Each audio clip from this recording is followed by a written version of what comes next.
If your company owes HMRC money, the conversations that you have with HMRC matter much more than you think that they do. Most directors think that HMRC are only really interested in how much that you owe and whether you can pay it. Now, I've worked with thousands of directors in these situations, and the words that you use when you talk to HMRC can be the difference between getting the time you need to sort it out and them forcing you into insolvency. Now, there are 4 things that directors say all the time to HMRC, and every single one of them makes things worse. And one of the 4 can cause you massive problems that will cause HMRC debt to follow you around, even if you use an insolvency process. And I once watched a director undo months of careful, patient work with a single sentence. He thought he was being clever. And what he actually did was hand HMRC the exact thing they needed to come after him hard. Now, by the end of the video, you're going to know what all 4 of these things are, why they're so damaging, and just as importantly, what you should say instead. So let's go through them, right? First one is the one almost every director reaches for because at the moment it kind of feels like exactly the right thing to do. You're under pressure, HMRC is chasing you and you want them off your back, you've got good intentions. So you make a promise and it's something like, I'll have it cleared by the end of the month. I can pay the whole lot in 3 months. There's a big invoice that's coming in. As soon as I get paid, you'll have all your money by Friday. And I think most directors say it because they genuinely want to believe it to be true. Like, that they're not lying, you're hoping. But the problem is, a promise you break to HMRC is worse than a promise that you never make. Because when you tell HMRC that you'll pay by a certain date, they've got to log it. And from that moment, you have set yourself a deadline. And if that money doesn't arrive with HMRC, you haven't just failed to pay, you've broken your word. And HMRC treats a director who breaks the word very differently from one who was careful about what they committed to in the first place. And listen, I see versions of this every single week. I had a director who come to me who'd done exactly that. He was about 90 grand behind with HMRC and he had a customer owed him 120. And he was certain that it was landing. So he told HMRC with absolute confidence that he'd clear the whole arrears up in 30 days. Okay? Customer paid him late. Then he paid him partially. And the money that he promised HMRC wasn't there. And now in HMRC eyes, he's not a director who's going through a rough patch. He's a director who made a firm promise and then failed to keep it. And that simple broken promise pushed his file straight up the escalation ladder. The next conversation he had with HMRC wasn't a friendly call. It was an enforcement agent. And it was an enforcement agent who was aware that this director had history for breaking promises.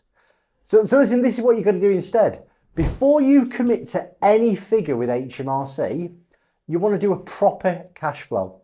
Like what's genuinely coming into the company, what's got to go out, and what's actually left for HMRC, even on a bad month. And that's what you propose to them as a repayment. A figure in a day that you could hit even on your worst month, not your best one. And that's the foundation of a good time to pay arrangement. Like a time to pay arrangement is a deal where HMRC will let you clear arrears over an extended period of time instead of all at once. Now, almost any business will get 12 months, but plenty of you out there could spread it over 2 or 3 years. But the whole thing is going to rest on you offering a number that you can actually stick to. Because the first missed payment on a time to pay arrangement, whole thing collapses, winding up petition could get prepared, enforcement agents are going to be at your door. Like, this is a gift from HMRC, a time to pay arrangement. Setting up one that's destined to fail is a big mistake. And the lesson's this: never promise HMRC anything that you're not certain you can deliver. Do not promise on hope. Don't promise on an invoice that hasn't been paid yet. Under promise and surprise them rather than over promise and break it. Because with HMRC, your credibility is one of the few cards that you've got. Don't burn it on a date you can't be sure of. Now, the second thing is the complete opposite mistake. The first one comes from trying to make HMRC feel good. This next one comes from feeling bad about yourself. And I understand this more than almost anyone else because I've been there and I have felt the exact pull myself. Now, when a director falls behind with HMRC, there's often a lot of shame that comes with it, especially if you've spent the VAT, you've deducted the PAYE, and you've spent it to keep the business alive. You know that money was never really yours. You collect VAT on HMRC's behalf. You're meant to deduct PAYE from staff's wages on HMRC behalf. And when things got tight, you used it. Because the alternative might have been not paying people on Friday. Now, when you finally get HMRC on the phone, that shame can come pouring out and you start to explain yourself. Listen, I knew it was your money, Mr. or Mr. HMRC. I knew I shouldn't have. I just had no choice. I was desperate and I used it. Now, I want to be honest with you here because I have been in the exact same place. And when I was going through my own company troubles, more than anything, I wanted people to understand that I wasn't a crook. I wasn't a dodgy director. I tried my absolute hardest. I never set out for any of this to happen. And that need to explain myself, to confess the whole thing to anyone who would listen, in the hope that it showed me as a good person who's just got into a bad situation.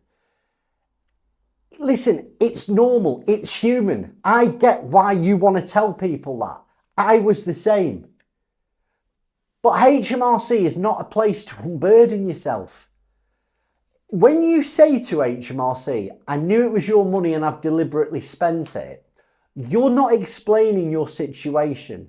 You're handing them a characterization of your conduct. And in their language, you've just described knowingly using their money. You knew it wasn't yours. And that can feed directly into how they decide to treat you. Now, I want to be very clear. I am not telling you to lie. I'm telling you the opposite. You must always be truthful with HMRC. And this is how you should handle it instead. You answer the questions you're being asked factually. You don't need to volunteer a guilty running commentary on yourself. If they ask where the VAT went or the PAYE went, the honest answer is it went into the business to keep it trading. That's a fact. And it is a very different thing from, I knew it was your money and I deliberately spent it. It's the same truth. It's just got a different framing. And before any of those conversations, you should really get someone in your corner who's had them 1,000 times before. And we can help you put sort of a proper context around your situation. So listen, if anything I've said so far has made you think, you know what, I could probably get some advice off these lot, go into the description. At the top of the description box, there's a link. If you click your details in there, one of my team will call you today. Okay, we've got over 755 star Trustpilot reviews. Like literally, we blow every other company in our industry out of the water. Our advice is free and confidential. You might not want to speak to somebody, and I get that too, but I really want your email so we can stay in contact with each other. The link below is a link to a free insolvency guide that's mega helpful, and all I want off you is an email address, okay? We have helped people thousands of times with HMRC. And what we would want to do with you is help you work out what to say and what not to say before you pick up the phone. And the lesson's this: you might have an instinct to confess, to try and make HMRC understand that you're a good person. Again, it's one of the most natural things to do in the world. But HMRC is a creditor of yours. They're an enforcement body. It's not a confessional. Tell the truth always, but get help telling it properly before you say something out of guilt that gets used against you later. Now, the third one is the line I really need you to hear on this video, because it's the one I warned you about at the start. It's the one thing you can say that takes this out of the world of money you owe and into a world that's far more frightening. And directors stumble into this without even meaning to. Now, I've just told you that you must always be truthful with HMRC. And this is why. Because of all the 4 things on this list, this is the one that can do the most damage to you personally. And it's saying anything to HMRC that isn't true. And I'm not talking about big, deliberate tax fraud here. Most directors who get into trouble with this never set out to deceive anyone. It happens in small ways, under pressure, to buy a bit of breathing space. You tell them that the payment's already on its way when it isn't. You tell them turnover's about to recover when there's no real reason to think it will. You tell them that the money went somewhere it didn't. Little things said in a panic to make the next 2 weeks survivable. And here's why that's so dangerous. And this is the part I promised you at the start. A tax debt on its own is a civil matter. It's money your limited company owes. It can be negotiated, it can be spread over on a time to pay arrangement like we talked about earlier. And in some situations, if you go through a proper insolvency process, the HMRC can be written off. It's a problem, but it's a problem with solutions. It can have an ending. The moment that you start lying to HMRC purposefully, you risk turning that civil matter into something else entirely. Because deliberately giving false information to HMRC can cross the line into fraud. And fraud's not a debt. It's not something that gets tidied up in an insolvency scenario and disappears when the company does. It can follow you personally for years. Long after your company might be in an insolvency process and it's long gone, but this is coming after you. And the practical bit's this, and again, this is where directors slip up. When HMRC asks you something and your honest answer to them is frightening or embarrassing or you're just not sure, you don't have to fill the silence with something that isn't true. You are allowed to say, I want to give you an accurate answer on that. Can I come back to you? That's not dodging. That's exactly what a careful, responsible director does. Now, the pressure in the moment can make you feel like you have to answer right now, and you don't. Like a measured, let me confirm and come back to you, has never hurt a director, but a lie has. And the lesson's this.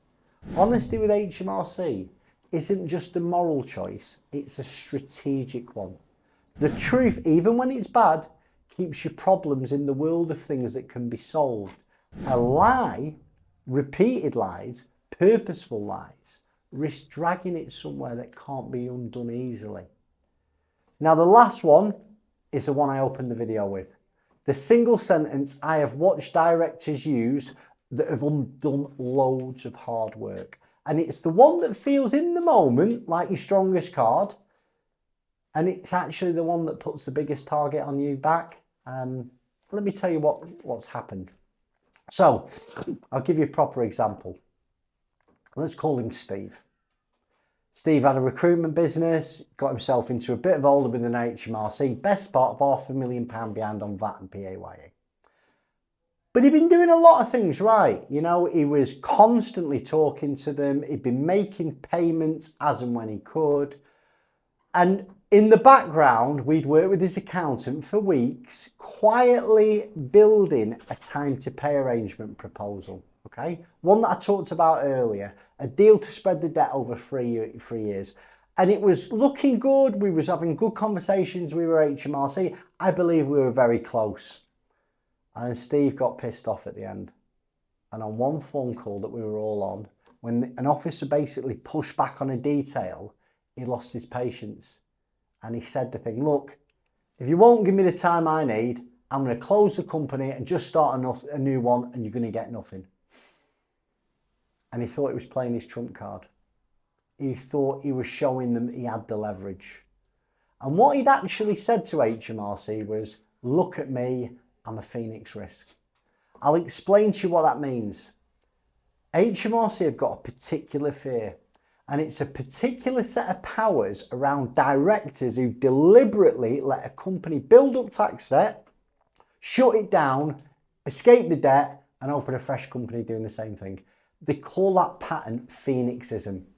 And they've got tools now brought in a few years ago that can make a director personally liable for the old company's tax debt precisely when they believe that's what the director's trying to do.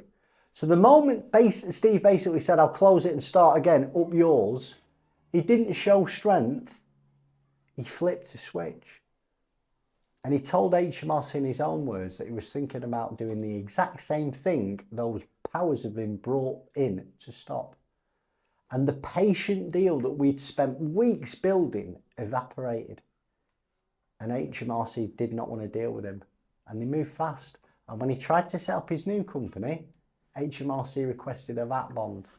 And Steve was now flagged as someone to watch, not someone to work with.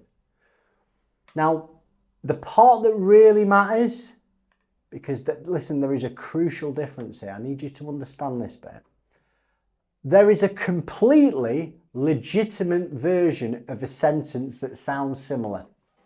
If you calmly and factually explain to HMRC, listen, if I'm forced into insolvency, there's going to be nothing left for anyone to recover. So a payment arrangement is genuinely in your interests as well as mine. That's not a threat. That's a fact. It's a reasonable negotiating position, and used properly, it can help you get a deal. Listen, I've seen it work countless times. The difference is everything. One says, work with me, because the alternative's worse for both of us. The other says, give me what I want, or I'm going to dodge the debt entirely and flip my fingers up at you. The first one opens up a door, the second one slams it shut and it paints a target on your back. And the part that should actually give you some hope, there is a legitimate way to start a business again. If your business can't be saved, if there's no way you can recover from these HMRC arrears, there is a proper legal route. There's a couple. One's a controlled liquidation. And even in a liquidation, you can buy the viable parts of your business back at a fair market value through the insolvency practitioner. And the second option is administration. Once you go into administration, there's a moratorium around the company, which means nobody can take action, least of all HMRC. And again, in an administration, the idea is to buy the business back, rescue the business and keep it as a going concern. In both of these options, a director can legally move forward with a clean slate. And that is the complete opposite of a phoenix. And the difference is the legitimate route starts with advice, proper process, get the business valued, follow everything correctly, take advice off an insolvency practitioner. The phoenix started with a threat blurted out on a phone call. One is a plan, a legitimate plan, the other's a red flag. The lesson's this: when you're under pressure, the most aggressive sounding option might feel like your strongest card. It almost never is when it comes to HMRC. Never threaten HMRC.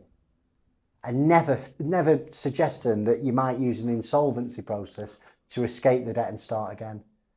If you've genuinely no way through, it's not a threat to wield. It's a reason to get proper insolvency advice today. Now, when you started this video, you might have thought that dealing with HMRC was simply about the money, about whether you could pay or not. I hope you can see it's more about not even what you say to them, but how you say it.